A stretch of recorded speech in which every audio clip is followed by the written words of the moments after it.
The House of Dreaming is a brand new, interactive, fully immersive installation by Arena Theatre Company, and it's made for kids as young as 5. It is built like an actual house. You make your way through this maze of rooms in little groups, and it's really like entering into a dream. Like all of Arena Theatre Company's work, The House of Dreaming was created with close collaboration with young people. And so a lot of the images, the sounds and the stories that emerge in the house are inspired by work that we did with young people. One of the main inspirations for this work was a book by Gaston Bachelard called The Poetics of Space.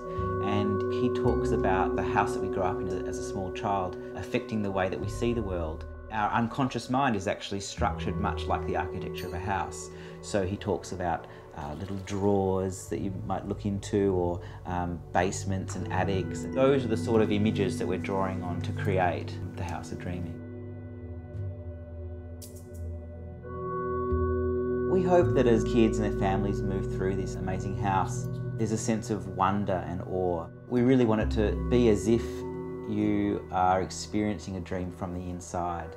So as in a dream, things are surprising, objects do magical things, you come across strange people, and a story unfolds.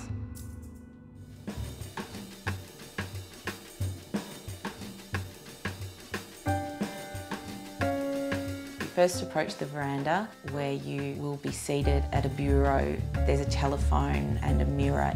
The mirror will turn into a video projection where you'll be spoken to by either a king or a clown or a rabbit. Then you crawl through into a corridor and you emerge in the Curiosities Room, and you come out of an old chest. And the Curiosities Room is the room that belonged to the man of the house, and he collected things from all over the world. And the Curiosities Room has displays of his collections and his scientific research. In that room, the aim is to encourage children to pick up and touch everything and play with the objects. And then there are certain objects in that space that if you pick up and touch and set off various reactions in the space.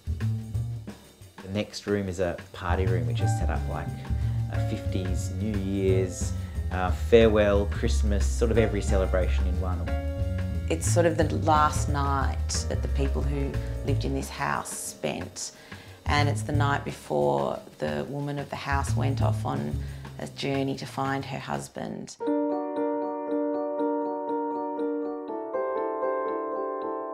For adults and for kids, there'll be different meanings. On the one hand, it's like a passage through one night, but at the same time, you also see the house aging over time, and you see nature take hold.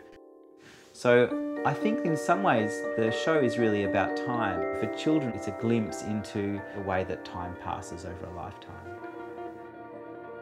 It's almost like you're the product of the dreaming of this house. You learn as you go through the life story of the house. And essentially it was a house in which a husband and wife once lived many years ago, and the house has been empty. It's like time almost stands still. The house has fallen asleep and it's dreaming. And what it's dreaming of right now is you.